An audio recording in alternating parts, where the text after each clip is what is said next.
আজকে একটা ছবি দেখলাম, সেই সঙ্গে খবরটা হলো এই: সীমান্ত দিয়ে পালানোর সময় আওয়ামী লীগের সাবেক এমপি, সেই এমপি দুর্দান্ত রকমের প্রতাপশালী, তার নাম জানতাম, ফজলে করিম চৌধুরী।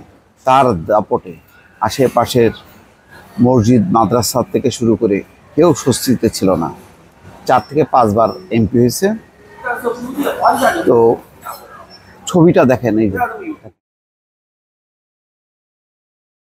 মানে সীমান্ত দিয়ে কারা পালায়, মাদক চোরা কারবারি, গরু চোরা চালানকারী, এই সমস্ত লোকজন, এবং তাদেরকে আটক করার পরে যেভাবে ছবি ছাপা হয়, ঠিক সেভাবে দেখেন কিভাবে এত স্মার্ট একজন এমপি, শার্ট ইন করাও নাই, অন করা, সাথে 2 জন।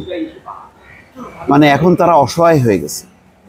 এদের জন্য আসলে কিছুটা মায়া হয় যে এই পরিস্থিতিটা কাম্য ছিল না।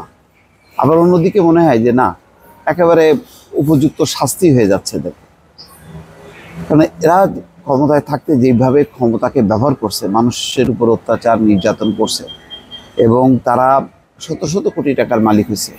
আজকে দেখেন পালানোর কোনো পথ খুঁজে পাচ্ছে না, কোথা দিয়ে যাবে।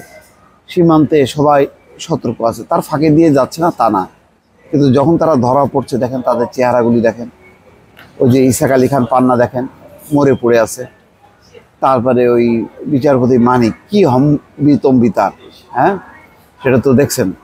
ওই চ্যানেলের যে প্রেজেন্টার দীপ্তি চৌধুরীর সঙ্গে, সে কলা পাতার উপরে শুয়ে আছে, পাগলের মতন প্রলাপ বকছে। তারপর আরও এরকম কয়েকজন আটক হয়েছে।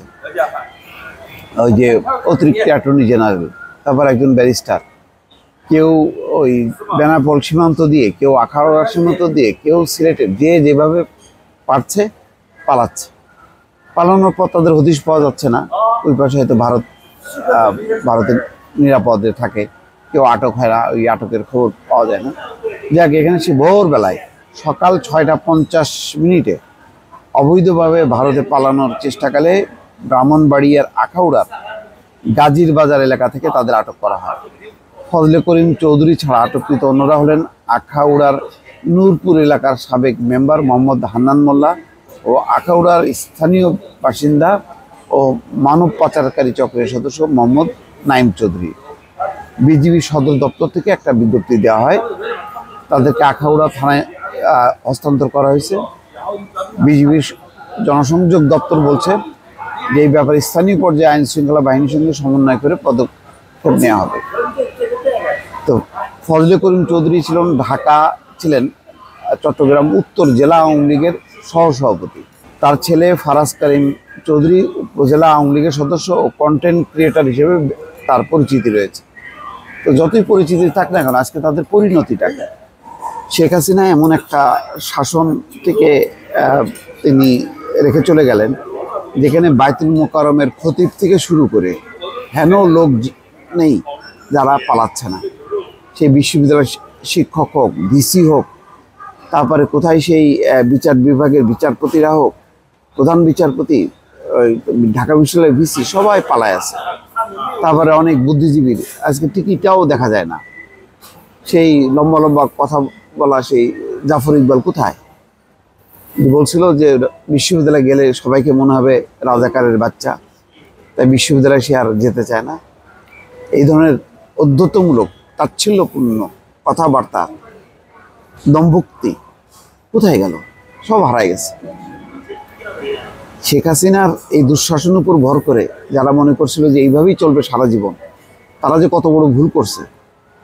তারা ইতিহাস থেকে শিক্ষা নেয়নি, অথচ সবাই এক একজন পণ্ডিত। তাদের জানা উচিত ছিল যে মানে এইভাবে চলতে পারে না, এইভাবে চলে না কোনোদিন। এটা প্রকৃতি সাপোর্ট করে না যে একজন দুঃশাসন চালায় যাবে বছরের পর বছর। কোথায় এমন হয়েছে কখনো?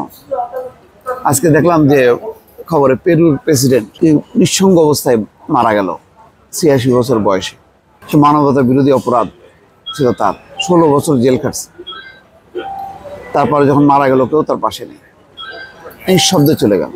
আজকে এই হম্বিতম্বি মার করা যে সমস্ত লোকজনগুলো শেখ হাসিনার দুঃশাসনের সহযোগী ছিল, লম্বা লম্বা মুক্তিযোদ্ধার কথা বলতো, স্বাধীনতার কথা বলতো, মুক্ত বুদ্ধির কথা বলতো, সব চুপ ছিল 15 বছরে। 15 বছরে কোনো দুঃশাসন হয়নি। তারা আওয়ামী লীগের শাসনেই মানে খুব খুশি ছিল। একটাই দোয়া ছিল কি, মুক্তিযুদ্ধ, স্বাধীনতা বিরোধী পাকিস্তান, এই সমস্ত আওয়াজ তুলে তারা শেখ হাসিনা দুঃশাসনকে, লুটপাট, দুর্নীতি, এই অরাজক শাসনকে তারা সাপোর্ট করে গেছে। আজকে তাদের পরিণতি, শেখ হাসিনা গেল, সাথে সাথে এরাও সবাই পালাইতে থাকলো। আজকে সীমান্তের এই পারে ওপারে শুধু মানে পালানোর আওয়াজ। আর মানুষও সতর্ক, যেন গরু চোরগুলি পালায় যাচ্ছে, সেইভাবে গরু চোর ধরার মতন ধরে তাদেরকে লাইন ধরে দাঁড় করায় ছবি তুলে সামনে আনছে। এই তো পরিণতি। দর্শক ভালো থাকবেন, আল্লাহ হাফেজ।